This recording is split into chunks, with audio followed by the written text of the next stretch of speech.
Thank you. Thank you. Thank you. Thank you.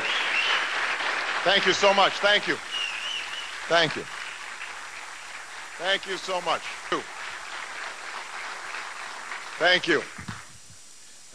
Let me begin by thanking Harris Wofford for his contributions to this country in so many different ways. He exemplifies what we mean by the word citizen. And so we are very grateful to him for all the work he has done, and I'm thankful for the gracious and thoughtful introduction. We the people, in order to form a more perfect union, 221 years ago, in a hall that still stands across the street, a group of men gathered and with these simple words launched America's improbable experiment in democracy. Farmers and scholars, statesmen and patriots who had traveled across the ocean to escape tyranny and persecution finally made real their Declaration of Independence at a Philadelphia convention that lasted through the spring of 1787. The document they produced was eventually signed, but ultimately unfinished. It was stained by this nation's original sin of slavery, a question that divided the colonies and brought the convention to a stalemate until the founders chose to allow the slave trade to continue for at least 20 more years and to leave any final resolution to future generations. Of course, the answer to the slavery question was already embedded within our Constitution, a Constitution that had at its very core the ideal of equal citizenship under the law, a Constitution that promised its people liberty and justice, and a union that could be and should be perfected over time.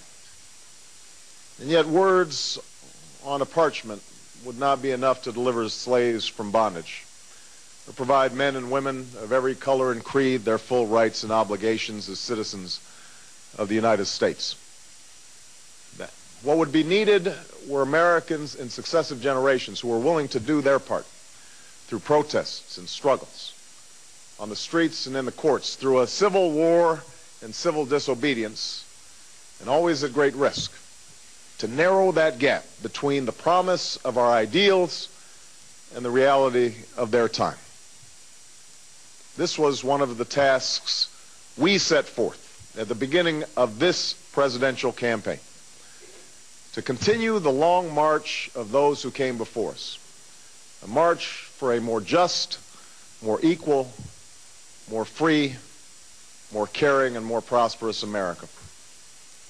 I chose to run for president at this moment in history because I believe deeply that we cannot solve the challenges of our time unless we solve them together, unless we perfect our union by understanding that we may have different stories, but we hold common hopes, that we may not look the same and may not have come from the same place, but we all want to move in the same direction towards a better future for our children and our grandchildren. This belief comes from my unyielding faith in the decency and generosity of the American people. But it also comes from my own story.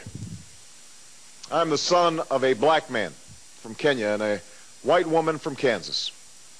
I was raised with the help of a white grandfather who survived a depression to serve in Patton's army during World War II, and a white grandmother who worked on a bomber assembly line at Fort Leavenworth while he was overseas. I've gone to some of the best schools in America, and I've lived in one of the world's poorest nations. I am married to a black American who carries within her the blood of slaves and slave owners, an inheritance we pass on to our two precious daughters. I have brothers, sisters, nieces, nephews, uncles, and cousins of every race and every hue scattered across 3 continents, and for as long as I live, I will never forget that in no other country on earth is my story even possible. It's a story that hasn't made me the most conventional of candidates. but it is a story that has seared into my genetic makeup the idea that this nation is more than the sum of its parts, that out of many, we are truly one. Now, throughout the first year of this campaign, against all predictions to the contrary, we saw how hungry the American people were for this message of unity.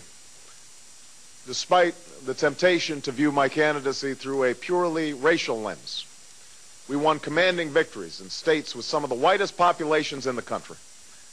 In South Carolina, where the Confederate flag still flies, we built a powerful coalition of African Americans and white Americans. This is not to say that race has not been an issue in this campaign. At various stages in the campaign, some commentators have deemed me either too black or not black enough. We saw racial tensions bubble to the surface during the week before the South Carolina primary. The press has scoured every single exit poll for the latest evidence of racial polarization, not just in terms of white and black, but black and brown as well. And yet, it's only been in the last couple of weeks that the discussion of race in this campaign has taken a particularly divisive turn. On one end of the spectrum, we've heard the implication that my candidacy is somehow an exercise in affirmative action, that is based solely on the desire of wild and wide-eyed liberals to purchase racial reconciliation on the cheap. On the other end, we've heard my former pastor, Jeremiah Wright, use incendiary language to express views that have the potential not only to widen the racial divide, but views that denigrate both the greatness and the goodness of our nation, and that rightly offend white and black alike. I have already condemned, in unequivocal terms, the statements of Reverend Wright that have caused such controversy and in some cases pain. For some, nagging questions remain. Did I know him to be an occasionally fierce critic of American domestic and foreign policy? Of course. Did I ever hear him make remarks that could be considered controversial while I sat in the church? Yes. Did I strongly disagree with many of his political views? Absolutely. Just as I'm sure many of you have heard remarks from your pastors, priests, or rabbis with which you strongly disagree. But the remarks that have caused this recent firestorm weren't simply controversial. They weren't simply a religious leader's efforts to speak out against perceived injustice. Instead, they expressed a profoundly distorted view of this country, a view that sees white racism as endemic and that elevates what is wrong with America above all that we know is right with America.